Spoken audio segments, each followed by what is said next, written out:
Thanks everyone for being on the call tonight. I acknowledge you all for taking an interest in this new technology. I guess the more knowledge we have about it, the better we can use it. And I do have a lot I do want to share with you tonight, so let's get started.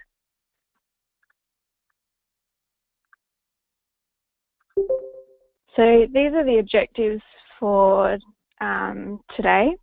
Let's just develop your basic knowledge of shear wave today, and then we can build on it from there. So later on, if you have questions or queries, don't hesitate to email me. You'll see my email address later on in the webinar. So those principles and interactions that I discuss apply to regions other than liver as well. So also please listen with the intent to do shear wave on your area of interest primarily. So we all know we've got beam mode ultrasound, and we can get a lot of information from here. We've got regional information as well as echo texture. Then on top of that, we can add color Doppler, so flow information. And then we can add SMI onto that too. SMI really gives us that higher resolution color sort of image, and that can be really helpful in the liver, especially with lesions. But what about elastography? So for years, we've been doing, the first thing we do in clinical medicine is to touch the patient and feel the organs themselves. So elastography is the technology that takes the palpation for a measure of stiffness of organs or tissues. So often this change in stiffness, we know, correlates with a disease process.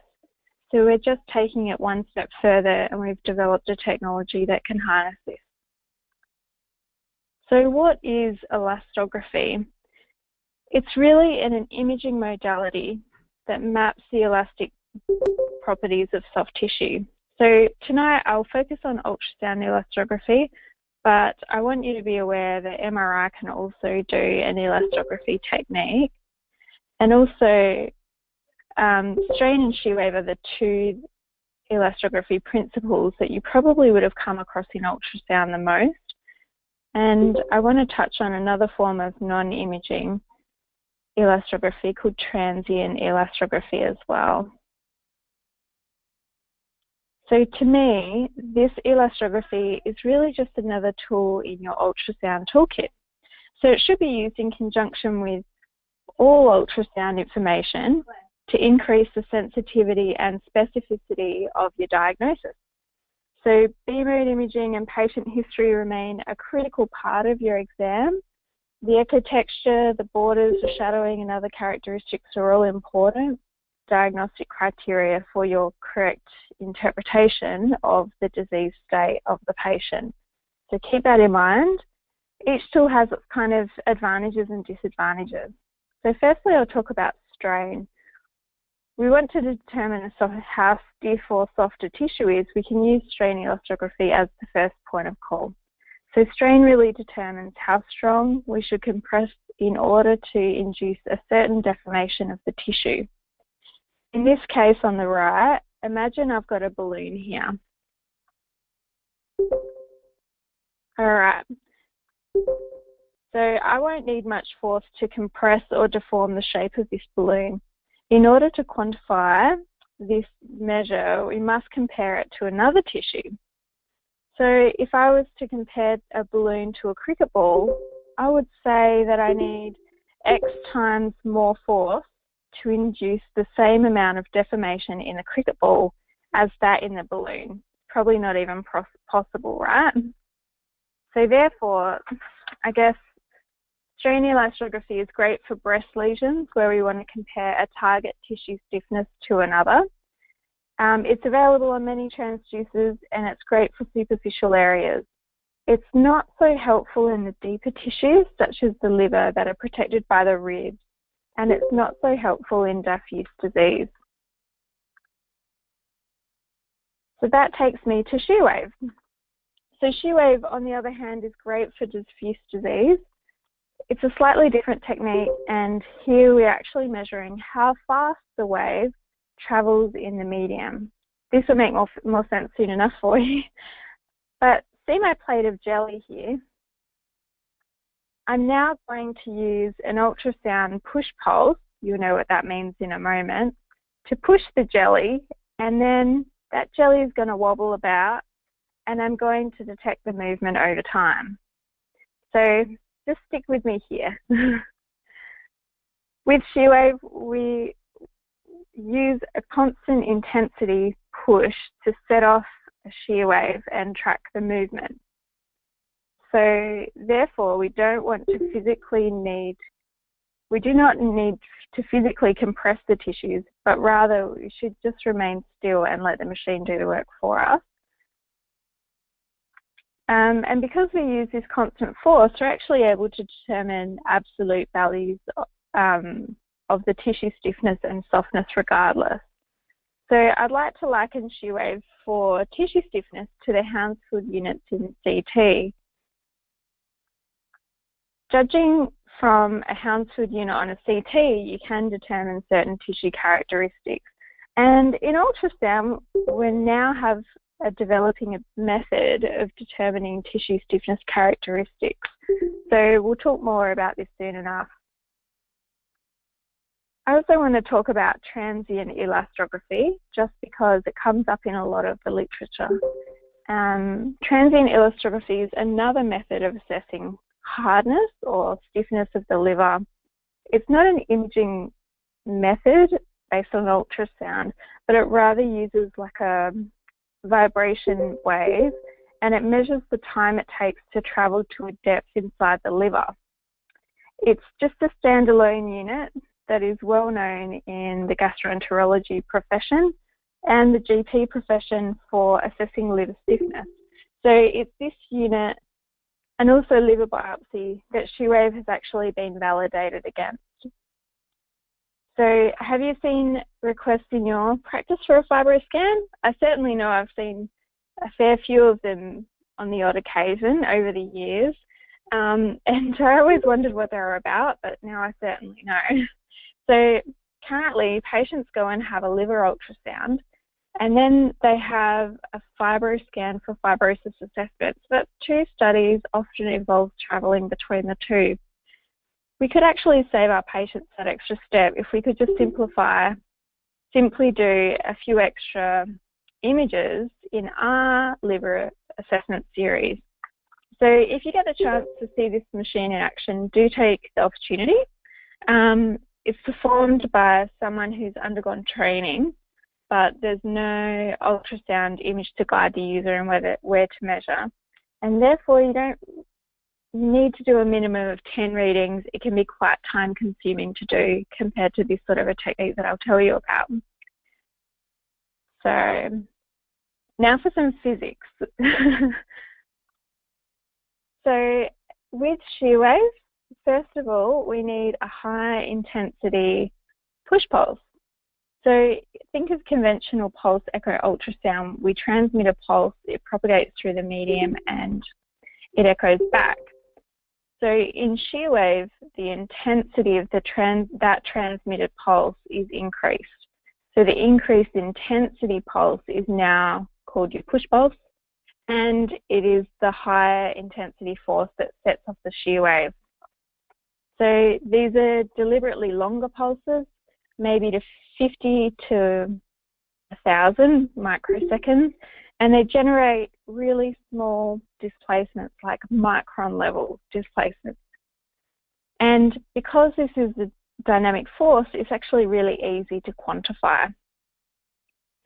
So generally speaking, in B-mode ultrasound, transmit pulses, they're just too weak to set off a trackable shear wave. Is everyone following me? I hope so. I hope I haven't lost anyone yet. So the next thing is the force creates a shear deformation.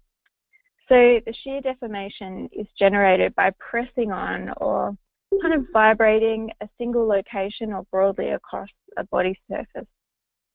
So here you can see that you've actually got a few different types of deformation. So you've got pushing on one particular area, it's deforming this square, and then you can press down at a few points and deform this square to a rectangle. Then you've got other ways where if your medium's not quite perpendicular, you sort of get this odd deformation as well.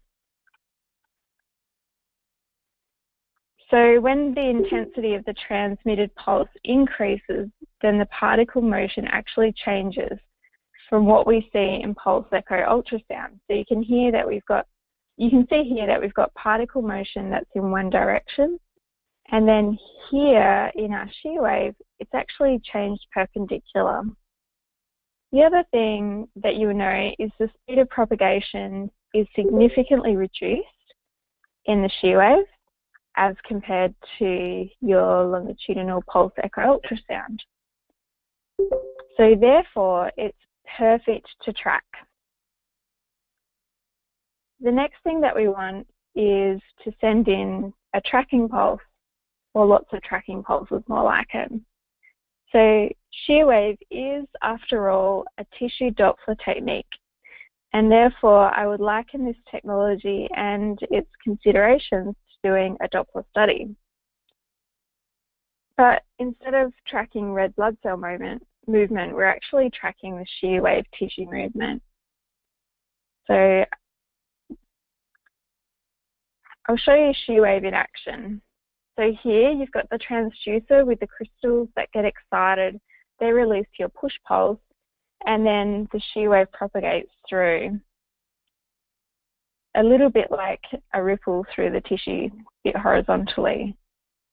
So if we put a hard medium or a lesion in the phantom, we'll see that this shear wave propagates much faster through these tissues.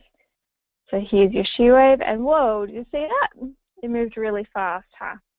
It's like a runner that's now running on concrete instead of grass in that area. So if we replace it with a soft medium in a moment, then we might see that the shear wave propagates a bit differently. So let's try that. Here's a soft medium. Crystals get excited. They release the push pulse. That sets off a shear wave ripple. And notice how slowly the shear wave moves through the soft medium. So now we have some runners here that are moving much slower through maybe sand rather than concrete. So hopefully that gives you an idea of what it looks like.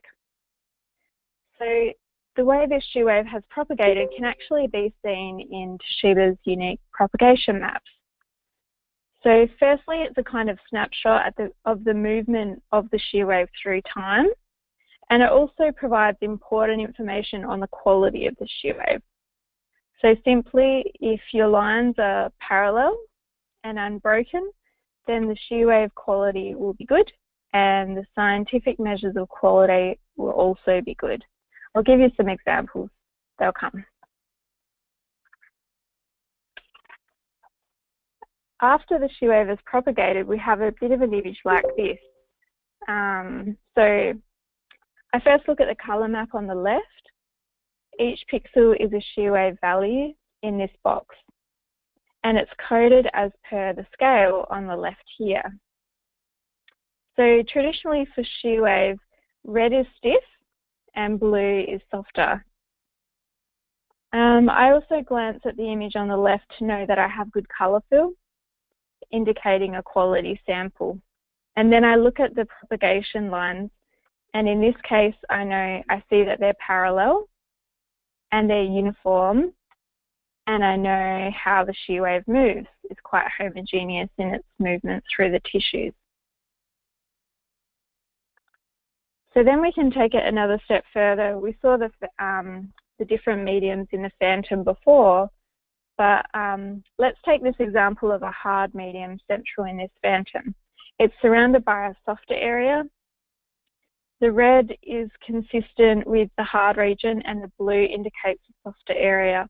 And on the right, we can see that the lines in the center are spaced wider apart, so indicating in this space, the shear wave has travelled really fast compared to the surrounding region. So if you think hard target, faster shear wave, and wider distance between wavefronts. And then alternately here, if we do the opposite, we can see that the soft area is coated blue, surrounded by a slightly more yellow area, which is stiffer. So this is also indicated on the right, where in the shear wave propagation lines, you can see they're really close together centrally. So meaning that the shear wave has moved slower in this area. So there's a few factors that I want to share with you about shear wave. Firstly, we do make a lot of assumptions, but before I tell you about technique, I really want you to bring your awareness to a few assumptions we make within shear wave technology and the equations that we use, which are all the same for vendors. So we really assume we're interrogating a homogeneous and a continuous medium, but this is not always the case in real life. So the shear wave actually propagates in all directions, but we choose to track it in one. And like B-mode and Doppler, shear wave is also subject to quite a few artifacts. And we've been researching shear wave for a long time, but we're just over time gaining an understanding about these artifacts. So I'll show you some of these soon. And also we need to pay careful attention to the tissues we're interrogating. So shear waves do not propagate through fluid. So if you're thinking about cysts or scars and things, you just have to pay that extra consideration to those structures and avoid them if you can. So we also don't factor in any change in viscosity of the tissue. That's kind of a measure of how sticky it could be, which is sometimes the case in more inflammatory processes. So it's good to consider that with your clinical knowledge as well. So has anyone ever thought they would look at their own liver maybe sometime after lunch? Did you have that red face moment when you see that you're possibly in the F2 category? I certainly have. So food is one of the things that increases your measurement readings for up to maybe 180 minutes after ingestion. The EFSM guidelines, which I'll show you after, they refer to this. So we usually recommend that the patients have maybe an overnight fast of food, drink, caffeine and smoking. That's ideal, but a minimum of 2 hours will do if you push for time. And certainly don't fill your patients for a pelvic at the same time, because the hydration will change the metabolism of the liver. Medications can do the same, so perhaps check if your patients are on any medications as well. Exercise also increases the liver stiffness. So if your patient's a bit unfit or tired, just make sure they've rested for about 10 or 20 minutes before you do the shear wave. So maybe go do your other abdominal assessment and then come back. Your patient should be supine because we want to reproduce the same conditions all the time with all our patients. But if you can't image your patient's liver, you can't see it, then you might just have to roll their shoulder up slightly. So gravity will play a role in your values, and we really want to do the same thing every time for all patients. Another consideration would be not to press too hard or too light, and I'll show you some examples of what that does to your image after. And preserve the principles of good ultrasound imaging. So really keep your transducer perpendicular to the liver capsule.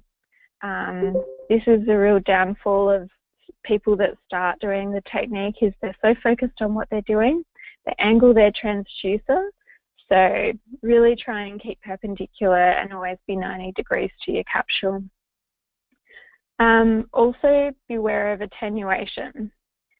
So given that shear wave is a Doppler principle, it's subject to more attenuation than colour or B mode. And I just recently read that the attenuation coefficient for shear wave is actually about 10 times that of B-mode ultrasound at the same frequency. So we really need to just work hard to get a good initial image. It will really pay off for you. And definitely stick to your protocols. If you deviate, it's best to probably note the deviations for the next person that comes to follow up your patient. So let's talk a little bit more about liver shear wave now. So the METAVAR classification is a method to use used to grade fibrosis based on a liver biopsy. A small sample, and that's a problem in itself, it's a small sample of liver is taken through a needle, inserted into the liver, and then examined under a microscope. So the scale ranges from F0 to F4, with F4 representing cirrhosis.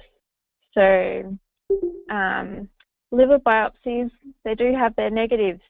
They're expensive, they're time consuming, they carry the risk of complications for the patients, severe pain, and the doctors looking after these patients want to know if the fibrosis is progressing and to correlate other tests with the biopsy findings. So shear wave has the potential to reduce the amount of biopsies that we do and also be incorporated into a liver scan. So it has a lot of benefits. Let's just protect the technology so we can avoid having to do too many liver biopsies in the future. You've probably been wondering why all the buzz about shear wave. Well, actually, shear wave of the liver has been really popular in recent months. I don't think there's a day that I don't talk about shear wave to anyone. I'm always getting emails about it and questions. And it's possibly because of these new guidelines for the investigation and treatment of those patients with hepatitis C from Medical Journal of Australia. So this came out in April 2016. It's included the use of shear wave in the guidelines for treatment. The cost of antiviral drugs to help hepatitis C is very high, and in order to be eligible for the medication, the patient must have a shear wave or a fibroscan performed. Let's think about global now. So there's about 150 million people infected with chronic hepatitis C virus. So hepatitis is a major health problem even for Australia, and the latest facts are that there's about over 230,000 Australians living with the disease. So there's approximately 10,000 new hepatitis C virus infections in Australia per year, and unfortunately 95% of these are due to injecting drug use. And in actual fact, out of all those ones, less than 2% are actually treated in Australia. So it's beyond the scope of today's webinar to really discuss liver disease and its pathophysiology, but it would be in your best interest as a user to enhance your understanding of the pathophysiology of liver fibrosis, steatosis, and other inflammatory conditions. But basically, if unchecked, your hep C causes irreversible damage, leading to cirrhosis and eventual liver failure. So there's many severe complications of cirrhosis that can be life-threatening, as we know. And if it progresses too much and becomes too fibrotic or scarred, leading to cirrhosis, well, hepatitis C is the #1 reason for liver transplant in Australia, which is concerning. But it can be treated, so you can just take a moment and look at your stay and see how hep C virus affects your patients. So for me, if I was to look at New South Wales, where I'm currently living, there's about 81,940 infected, and there's a lot in the early to moderate fibrosis category. Not all of those patients will progress over to severe fibrosis, but a certain chunk of those will. And so this number is going to continually go up. Each site does have a each state has a hepatitis C strategy. It's worth having a look at. It really sort of develops your understanding of what happens and where these patients go and how SheWave fits in with it all. So you'll learn a bit more about your patients and what the government's currently doing to tackle Hep C. So I might just talk a bit more about SheWave techniques so we're all on the same page here. So once you've done your liver, biliary assessment, B-mode and Doppler, then you can move into your SheWave. Your patient's going to be nice and relaxed by then. So have them supine, right arm extended like this guy here. They should be relaxed, and if not, just wait, do your other imaging and return. Maybe talk to them a bit, get them to relax a bit more.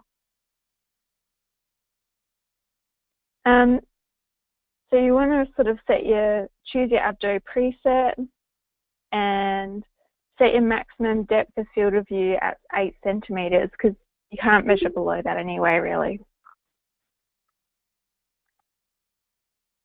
So you want to find an intercostal space clear of any rib shadow and segment 7 or 8. You want to go with the length of the ribs rather than across them. It sort of keeps your standard deviations low. I've found that there's plenty of people that have tried to do it this way, but there's just too much noise from the rib shadowing, and best to avoid that. It must be the right lobe that you assess as well. So unless you're assessing something other than liver disease, the left lobe measurements are significantly higher and they have more variability as well. So the next thing you're going to do once you've got your window is press the SheWave button on the console. And then you'll get a box on the screen. So then you can actually position your SheWave region of interest box. You want to sort of position it a minimum of 1 to 2 centimetres and a maximum of 6 centimetres below the liver capsule. So see here we've given this box some space below the capsule, and then we've positioned our box about 2 to 4.5 centimetres deep here. And ensure your focus is positioned at the level of interest, your SheWave focus I mean. So make sure your patient's not in deep respiration, and you might just have to take some coaching. They might just have to take a bit of coaching to get them breathing superficially and just pause their breath to take the images. A deep hold actually increases your noise as well and your values a bit. So you've actually got two modes you can choose from for SheWave. You can either use one shot or you can use continuous. One shot's probably my preferable mode. It's one single fast frame acquisition. Or if you're having some difficulty, you can actually switch to continuous mode on the touch screen, just turning one shot off. This means that you can watch the frames as they come up and freeze when you've seen 3 consistent frames of data. Europeans love to look at 3 frames of data. So then you can shimmy through the frames and measure. So this mode can be really helpful when you're training your colleagues, as they can really get the feel for how it works and where they should be, what happens if they move a little bit. So now you're up to pressing your SheWave button again on the console, and that will get your acquisition.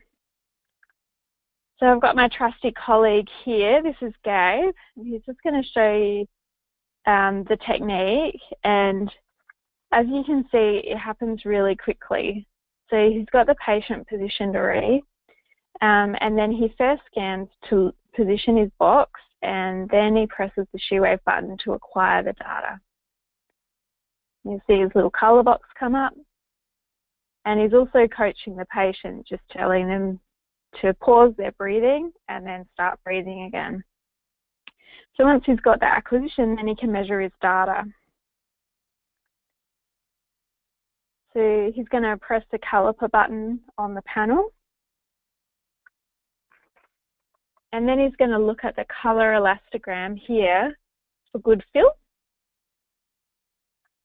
the machine actually excludes the areas where the measurements are too random. So look at your propagation, and also look at your propagation lines for an area of parallel lines here.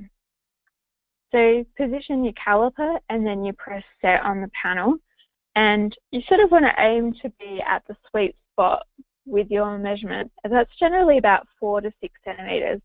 So personally here, I think Gabe might have gone a bit too superficial. I reckon I would have just brought that measurement down a bit. So 4 to 6 centimetres is where all the shear wave technologies are really focused to. So once you've got your caliper position, then you can press store. So once again, this is what quantification looks like. So Gabe's just checking where he should measure. He's hovering his caliper over that area. He sets it and he stores his image.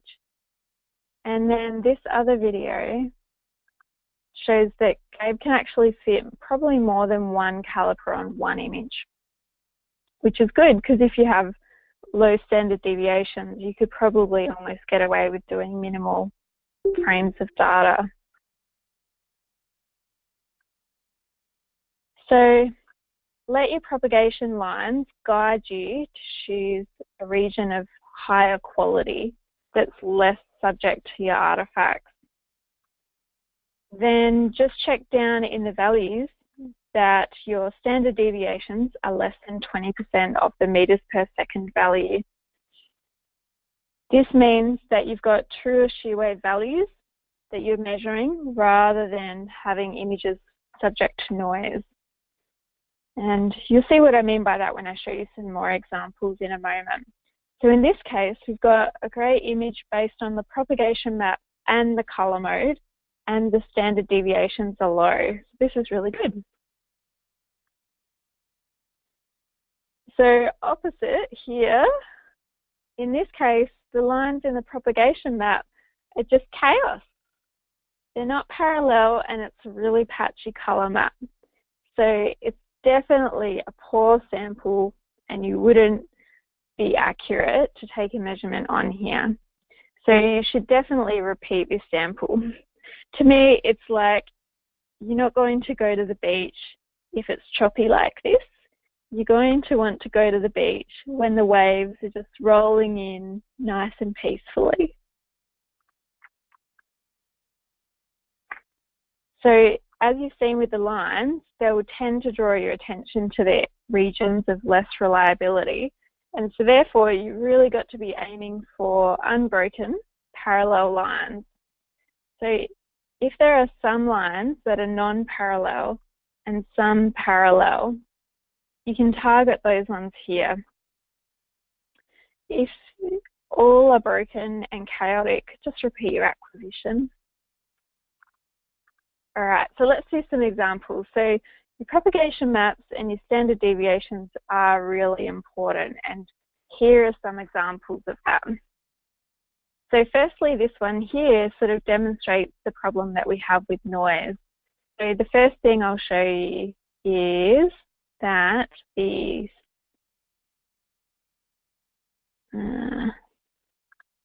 standard deviation is really high. And so we can sort of tell here where our caliper's positioned is just at the liver capsule. So at the liver capsule, there's a lot of noise and reverb, and we get that with our B-mode ultrasound too. Tomorrow when you're scanning, you're going to go have a look and look at the B-mode reverb that you get here. So really, in actual fact, what you're measuring here is just the noise and the reverb rather than the actual true shear wave values. So in this case, I'd just say, just move your caliper down a bit and you'll get a better standard deviation, better quality. Your propagation map, it's not great. You could probably improve your image a little bit anyway, couldn't you? In this case, we've actually got a couple of things happening. So I would want to repeat this for two reasons. Number one is your B-mode image is pretty average. And then you're starting to get this line just sort of angling off a little bit. So you're not quite as perpendicular with your central beam as you should be. And this red banding that you get, I call it vertical motion artifact. So what's actually happening is you've got your patient's liver, it's moving in the same plane as the transducer, like longitudinally. And so then you get these bands that go from the top of your screen, top of your region of interest box to the bottom. So you'll notice this is classic. That's the first artifact that you'll notice. So this is a real example of a really poor acoustic window. So whoever took this has a rib here, and they're just really measuring the noise from underneath the rib. Yeah, your propagation lines are pretty wide. It's telling you there's something wrong here. They're a bit chaotic as well. And there's also this red banding going on too. So I'd repeat this and focus on getting a better B-mode image. You can see your standard deviations are really high here. They're more than 20%. So certainly this measurement I would not accept by any means. This is another example. This is my Swiss cheese artifact. So this is actually an out of plane motion. So the patient's liver is actually moving across the transducer face. So the numbers shear wave numbers tend to increase as you go deeper. You just got to watch that too. And then, yeah, that box could be lifted up a little bit, and you could probably coach your patient on being a little bit stiller as well. So try and reduce a bit more of that motion. So we did that and reposition the box. And this is the sort of image that we got. So it's not wonderfully pretty again, but it gives us the information that we want. We can measure here. We would avoid this area here because the machine is deciding that this lack of color fill, these pixels, the shear wave values of these pixels is too random. So the machine decides not to tag that area in a color. So go for your color areas and then also go for where your propagation lines are parallel. Notice how much your standard deviations improve just by making that change. You will notice sometimes there will be some patients that their livers will be so fatty or their livers will be so far away from the face of the transducer that you're going to sort of get a little bit of this cutout here. Oops. A bit of this cutout here. And this is just life with shear wave. Sometimes you're not going to be able to get the penetration that you need for it. The shear wave push pulse is a certain frequency, and we don't know what it is, but if we can't get a push pulse into that liver, we're certainly not going to be able to track the shear wave across. So in this case, what's happening is the push pulse can't even get to this area, and there's no shear wave to detect. So it's just something that we need to work a little bit harder on, maybe finding a better spot for access. Sometimes you can find a space where there's a little bit less subcutaneous fat. Sometimes you'll just get a good window, maybe lift the patient's arm up above their head or just put it on their waist or something, and that should help you a lot. But there will be some patients that you just won't be able to get a shear wave on. And this is telling you something else, isn't it? It's telling you that their liver is highly attenuating, and it's also telling you that there's a certain degree of steatosis in that liver too, which is perhaps more significant initially. So this is another artifact here. Notice this really strong deep red band. So this user is pressing really hard through the tissues here, and this is the indicator for you. So you really have to avoid measuring in this area, and I probably would take this measurement again, like do another acquisition and avoid applying so much pressure.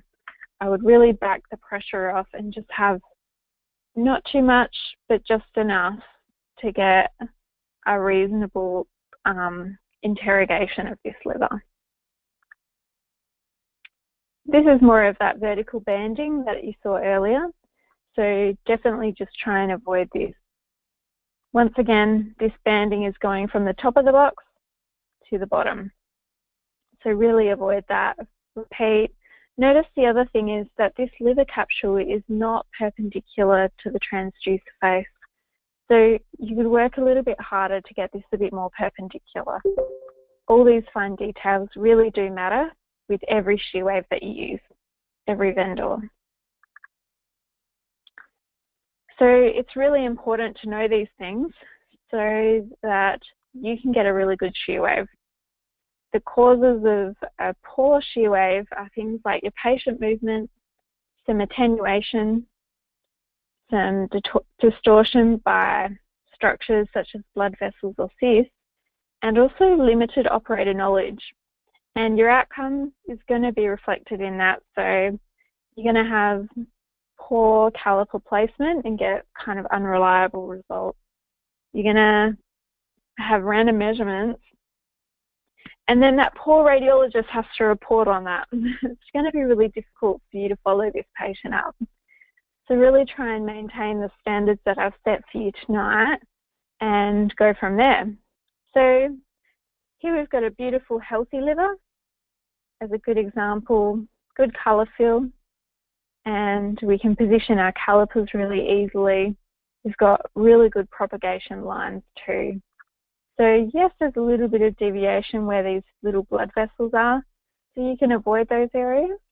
But other than that, you sort of get an idea that the standard deviations are going to be low even before you look at them. Healthy is less than 1.35 meters per second. So we're in a good category here. That must have been when I was fasted. And this is a patient with cirrhosis. So once again, we've got our scale here, and it's consistent with an overall generally really stiff shear wave. So this is sort of reading that you're going to get. Yes, it's a bit heterogeneous, but still you can get quite low standard deviations. So if you really can't get low standard deviations, that's okay, but I would note it in the report. And this is the report page that you get of the data. So you've got both your speed and your kilopascal values, and also the depth that you've measured at. So your depth is really important to be on the report page.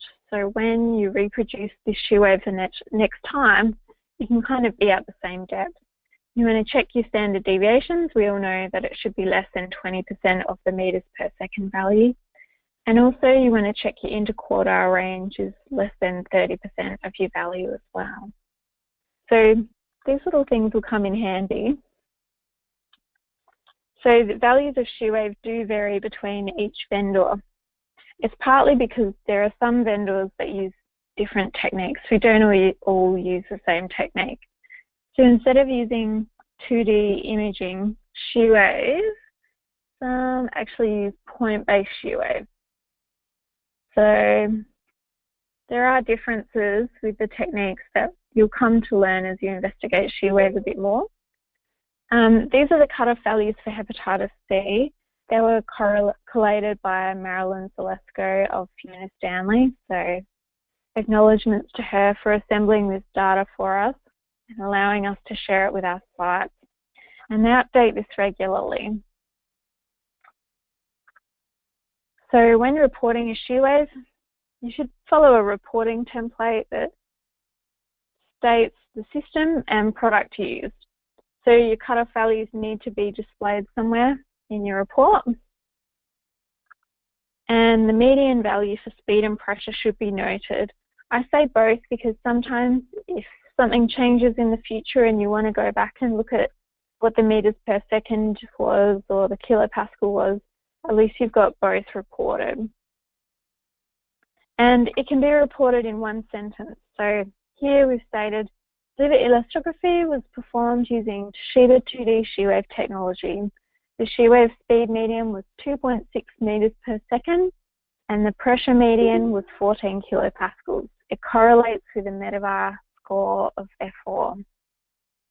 So it can be summed up in one line, which is great. So it doesn't have to be that complex. So the validation for other hepatic conditions, non-alcoholic steatohepatitis, hepatitis B, and cholestatic liver disease, they have been released in an abstract to RSNA last year, and the numbers are as follows for these etiologies other than hepatitis C. So F0 to F1 is less than 6 kilopascals, F2 is 6 to 9.2 kilopascals, F3 is 9.2 to 16.7 kilopascals, and F4, which is in contrast to these values, is actually greater than 16.7 kilopascals. So you notice for the etiologies other than hepatitis C, F3 and F4 numbers are much higher. And that's purely because the fibrosis changes in those etiologies. So there are so many white papers about on SheWave. I'm just going to highlight what's useful for you and what I found useful. So there's one white paper by Hiroko Iijima from Japan, who has correlated SheWave with liver biopsy.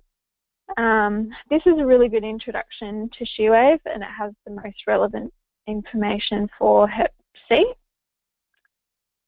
I might put these on our website like we did before, and they'll be password protected for you to access again. So we've got one abstract here. This is a paper that's not yet released. It's actually a huge multi-center study, and these cutoff values are very close to the gold standard SheWave technique of FibroScan. It's excellent correlation and validation, and the Aplio performs really well as a standalone FibroScan system. And that standalone FibroScan system is about 170,000 Australian dollars. It can only do SheWave, so we really have an advantage for these hepatitis patients. This is the second multi-center study stating that SheWave is highly accurate and valid for transient elastography. This is ongoing, this multi-center study, and so far there's 580 patients that have been recruited with all liver pathologies other than hepatitis C. So in this paper, it's stated that for Toshiba SheWave, 5 measurements is sufficient when 10 are needed for FibroScan. So that's a really good point for us. And also, it can be used to distinguish patients with normal and mild fibrosis and cirrhosis. It's a bit harder to differentiate those lower levels. And this is an Aussie paper. The research was completed by Sandra O'Hara in Western Australia, so acknowledgements to her SKG. And this one really explains the differences in the applications of both one-shot and continuous modes with appropriate data. So if you're a stickler for data and you want to know the ins and outs of one-shot and continuous, definitely check this out, and you'll probably pick up some really good tips and tricks on quality assurance from Sandra. And this is the last one that I'll talk about. It's the European guidelines on SheWave. So this is a brilliant document, and I recommend for anyone that's doing SheWave to read the document that came out in 2014 and also this one. I'll put it on our website as well. So it's really highlighting the use of the propagation maps and also the benefit of 2D SheWave. So it actually recommends that you can do as little as 3 measurements, granted they're quality measurements with good standard deviations in interquartile range. So that's a real advantage for our SheWave. So there's some other applications of SheWave that I can talk about. SheWave with the new iSeries 600 and 800 added to our product lineup now, you can actually see there is a range of transducers to which ShearWave is available. So all you need is the license. So you can also do ShearWave on prostate, breast. Both of these areas tend to have malignant lesions that are stiffer. What else can you think of? So maybe some musculoskeletal, some thyroid. You can even do your 3D with your 2D transducer if you have the right license configuration. So this is really handy, most handy for breast lesions, I think. So I'm just going to wrap up. So now you're all aware of your basics. You can have confidence in the quality of sample that you're doing and also confidence in the quality of the propagation maps that you're using. And that really equals confidence in your measurements, hopefully. So the ShearWave is really quick to do and simple to use. And I think it's simple to report as well. So I'd just like to stress the importance of having baseline knowledge and also always correlating this information with the clinical history of your patient. So one thing that you should be aware of, which is probably for another webinar another time, but be aware that your liver stiffness can increase independently from fibrosis. So if you've got a patient with acute hepatitis or transaminase flares, probably check the blood test for that, congestive heart disease or cholestasis, you're really going to have a change in the liver stiffness. It's going to be more pronounced. So always correlate your findings of ShearWave with your clinical presentation of your patient. So that's about all I have to say on ShearWave. So maybe if you've got any questions for me, definitely type them in the chat feature. If you're not already on our subscription, you can subscribe to the education resources here at this link. We have another webinar, which is by Louise Worley on breast ultrasound that's coming up. That's talking about camouflaging breast lesions. I would encourage you to check that out. Here's a bunch of references, some of them. And I've just checked, it looks like we've got some questions. IQR and SD are both important. Someone's just asked which is more important. It also depends which studies that you look at, but interquartile range is really,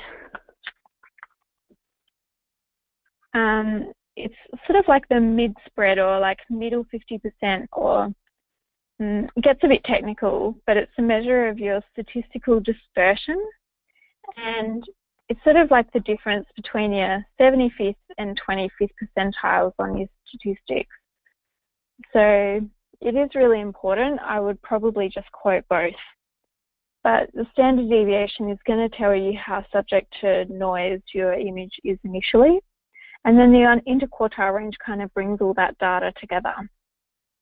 So, ascites, is it a complete contraindication? Actually, it's not for ShearWave for us. So you can still get a push pulse into that patient, that's fine. It's just your ShearWave won't propagate through the ascites. So if you've got ascites, yes, you want to decrease your decrease your depth as much as you can, but like you want to decrease the depth of your skin to your liver as much as possible. So whether that's just draining the ascites before you actually do your ShearWave, that probably helps a lot. You could try it out though and see what the difference is for yourself. But yeah, you can still send the push pulse into the ShearWave, push pulse into the liver, and that will still propagate the same way. It's just if there's a big cyst in the way or something, that will stop propagation.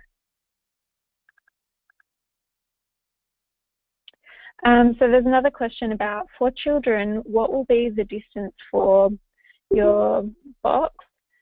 I probably use a pretty standard box size for everyone, and it might be about 2 by 2 centimetres. I like to keep it kind of small just because it doesn't give me that variation of where I can put my measurements. I would keep that the same for children. I would use the same transducer for children. So I generally use the 6C1 or the i8CX1.